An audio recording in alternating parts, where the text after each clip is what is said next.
Varkey or നമ്മുടെ സ്വന്തം ആറാട്ടാണ്. So hi. ആരുടെ സ്വന്തം ആരാട്ടാണ്? നമ്മുടെ എല്ലാവരും എവ്രിവൺസ്. Okay okay. കാണാറുണ്ട്. പക്ഷെ ചില കാര്യങ്ങളിൽ വിഷമമുണ്ട്. കാരണം ചില ആൾക്കാർ ഇപ്പം നമ്മളോട് നിന്നാണ് പുള്ളി മറ്റേ നമ്മുടെ മനോജൊക്കെ വൈറലായത്. പിന്നെ കിംബോടെയൊക്കെ കൂടിയപ്പോൾ ഞാൻ പിന്നെ കൂട്ടുപൊട്ടിയെന്ന് മാത്രമേ ഉള്ളൂ. പിന്നെ മനോജിനോട് എനിക്ക് ശത്രുതയൊന്നുമില്ല. നമസ്കാരം. മായമില്ലാത്ത ഭക്ഷണം ന്യായവിലയ്ക്ക് കൊടുക്കാൻ ശ്രമിക്കുന്നത് ഇത്ര വലിയ തെറ്റാന്ന് എനിക്കറിയില്ലായിരുന്നു. ഒരു ഫേമസ് ഇൻഫ്ലുവൻസർ, ഒരുപാട് ഫോളോവേഴ്സ് ഉള്ള ആള് പറഞ്ഞത് ഭക്ഷണം വളരെ നല്ലതാണ്, പക്ഷെ മൃണാള് മിണ്ടരുതെന്നാണ്. ഇത്ര നല്ല ഭക്ഷണം കൊടുക്കുന്ന സ്ഥാപനം നടത്തുന്ന ആൾക്ക് മിണ്ടാൻ അവകാശമില്ലേ? ഇതാണോ ജേർണലിസം? ഇതാണോ മാധ്യമ പ്രവർത്തനം? ഇതാണോ മീഡിയ പ്രവർത്തനം?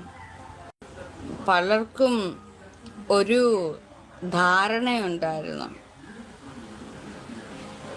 നാഗാദേവിയെ കൊണ്ട് പ്രകോപിപ്പിച്ച് തെറി പറയിപ്പിച്ച് ചാനലിലെ ആൾ കൂട്ടാവുന്നല്ലേ. നിങ്ങളെ ആരെയും അറിയില്ല, പരിചയമില്ല. അല്ലാത്ത ആളുകളോട് ഞാൻ മിണ്ടാൻ പോവില്ല. ഇപ്പോഴല്ലേ ഈ ക്യാമറയൊക്കെ എങ്ങനെ വന്നത്? പണ്ടായാലും അത്ര പരിചയമില്ലാത്തവരോടും അത്ര അടുപ്പമില്ലാത്തവരോടും ഞാൻ മിണ്ടാൻ പോവില്ല.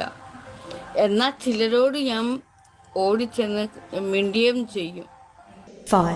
ഞാനത് മർച്ചന്റ് നേവിയിൽ ജോലി ചെയ്യുന്ന സമയത്ത് അതിന് മുമ്പ് പഠിക്കാൻ വേണ്ടി പോയി പൂനെ. വലിയ പുള്ളിയാണ്. അത് അതിന്റെ കോഴ്സ് പഠിക്കാൻ വേണ്ടി പൂനെയിലാണ് പഠിച്ചത്. പൂനെ പഠിച്ചപ്പോ അവരുടെ കോളേജിലാണ് പഠിച്ചത്. ആ കോളേജിൽ ഹോസ്റ്റലിൽ തന്നെ നിന്ന് പഠിച്ചത്. അവിടെ അതേ സ്ട്രിക്റ്റ് ആയിരുന്നു. ഈ പറഞ്ഞിട്ട് ഇവിടുത്തെ ഹോസ്റ്റൽ റൂട്ടല്ല, സ്വാതന്ത്ര്യമൊന്നും ഇല്ല. രാവിലെ എണ്ണിക്കണം കൃത്യമായിട്ട്, രാവിലെ പരേഡ് കാര്യങ്ങളൊക്കെ ചെയ്ത് അങ്ങനെ പോകുന്ന ഒരു പ്രത്യേക ടൈപ്പിലുള്ള ഭക്ഷണം കഴിക്കുന്നതിന് പോലും സ്ട്രിക്റ്റ്നെസ് ആയിരുന്നു, ഫുൾ സ്ട്രിക്റ്റ് ആയിരുന്നു. ഷേവ് ചെയ്തില്ലെങ്കിൽ നമ്മൾ എന്തെങ്കിലും പറഞ്ഞ കുറ്റമാവും. പ്രായമായെന്ന് പറഞ്ഞിട്ട് കാര്യമുണ്ടോ? തലയിൽ ആറ് ദിവസം വേണേ. എന്താ മോളെ? അല്ല അപ്പുറത്തെ. നമസ്കാരം. ഇതെന്താ ഇവിടെ ബാറും തുടങ്ങിയ?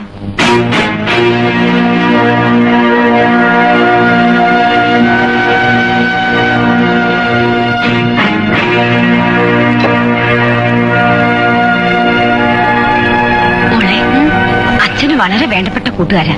അവര് കേട്ട മോശമല്ലേ? ഞാൻ പറഞ്ഞതാ മോശം. പ്രായമായ രണ്ട് പെൺപിള്ളേരുള്ള വീടായത്. എല്ലാവരെയും കൂടി വിളിച്ചു കൂട്ടിങ്ങനെ മദ്യപിക്കുന്നത് മോശമല്ല, വലിയ അന്തസ്സാ. ഒന്ന് പതുക്കെ പറ, അവര് കേക്കും. കേട്ടാലെന്താ?